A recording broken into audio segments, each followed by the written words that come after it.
Assalamualaikum warahmatullahi wabarakatuh.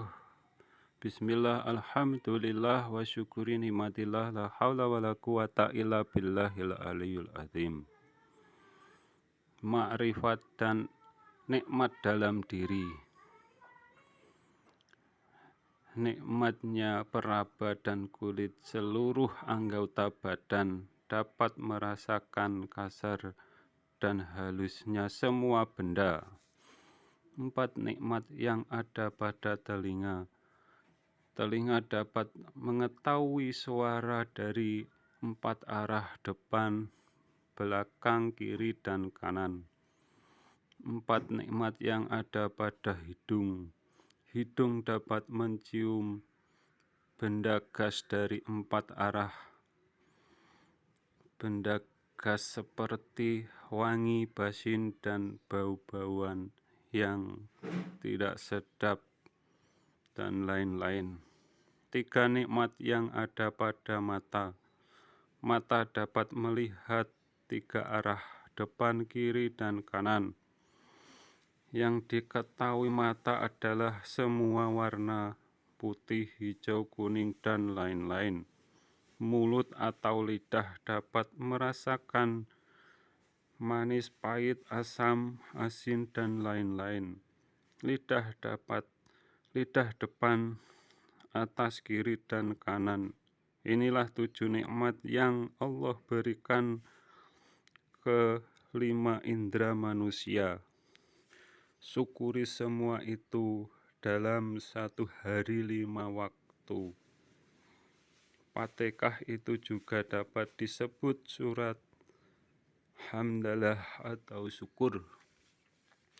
Perintah sholat diikuti atau dibarengi perintah zakat, yang berarti kalau masih punya jasad, bersyukurlah dengan melaksanakan sholat secara syariat.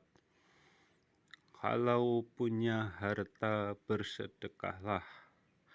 Kalau punya harta yang berlebih, bayarlah zakat. Pada 8 golongan diri setiap manusia yang dilahirkan ke muka bumi ini ada janji suci. Di masa dalam kandungan ibu, berjanji kepada Tuhan yang meniupkan ruh, dan ruh berjanji akan selalu sujud kepadanya. Semua manusia yang dilahirkan sempurna dikasih 9 pintu atau lubang supaya berusaha untuk menjaga agar dapat selamat di dunia dan akhirat. Selain ada jasad, manusia dikasih 4 nafsu yang bersifat api, udara, air, dan tanah, atau amarah, alu'amah, supiyah, dan mutmainah. Gerakan sholat ada 4, berdiri bagaikan api, rukuk bagaikan terhembus angin, sujud bagaikan sifat air yang menetes jatuh ke bawah, duduk bagaikan sifat tanah yang tidak dapat bergerak kalau tidak ada yang menggerakkan. La haula wa la quwata illa billahil aliyul azim. Semua yang ada di atas adalah nikmat yang dikasih ke diri umat manusia atau 1945 yang ada pada diri manusia yang hidup, atau kehidupan ini tidak akan hidup tanpa dengan yang warnanya hijau. Warna hijau lambang dan simbol kehidupan juga sekaligus kematian. kehidupan, batasnya kematian. Hijaunya dedaunan, lambat laun akan memudar menjadi kuning, memudar menjadi coklat muda dan akan jatuh ke bumi, dan tidak ada satupun daun yang jatuh tanpa sepengetahuan Allah Subhanahu wa Ta'ala. Yang masih hijau, kuning, dan coklat muda dapat jatuh atas kehendak Tuhan yang Maha Kuasa. Diri terdiri jasad, pikiran, hati, jiwa, dan ruh. Agama terdiri dari Islam dan iman. Islam hukum syariat yang mengamalkan atau diamalkan pada jasad sampai hati. Iman atau hakikat, tempatkan atau letakkan atau letaknya ada pada jiwa atau rasa yang ada pada jiwa yang berdekatan dengan ruh.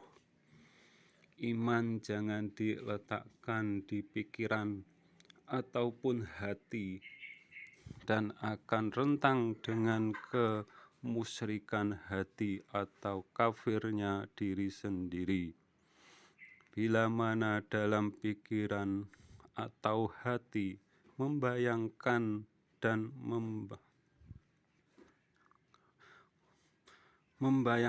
menyangka zatnya Tuhan seperti titik-titik apapun itu yang dimaksud musyrik hati atau kafirnya diri sendiri. Apalagi bila pahamnya zatnya Allah Subhanahu wa Ta'ala seperti makhluk, maka yakinlah itu memang makhluk. Akan tetapi itu semua masing-masing karena Tuhan menciptakan surga dan neraka diperuntukkan makhluknya. Merah putih bukan sekedar bendera negara kita tercinta. Merah putih dalam diri, merah simbol yang ada pada jasad, pikiran, dan hati. Putih simbol jiwa dan ruh. Merah yang berarti berani, putih yang berarti suci. Islam yang berarti syariat yang dibawa nabinya atau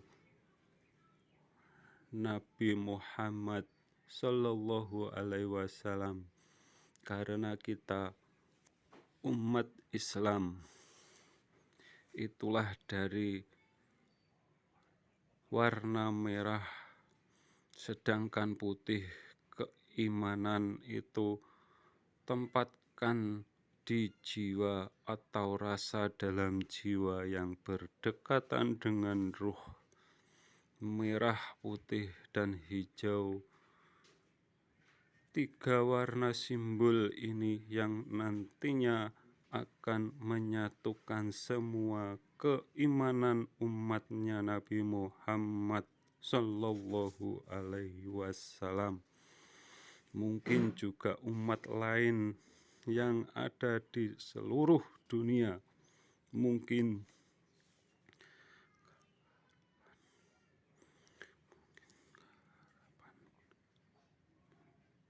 Mungkinkah harapan ini hanya sebatas mimpi atau dapat nyata? Itu hanya wewenangnya Tuhan yang Maha Kuasa. Kita hanya bisa bermimpi dan berdoa saja.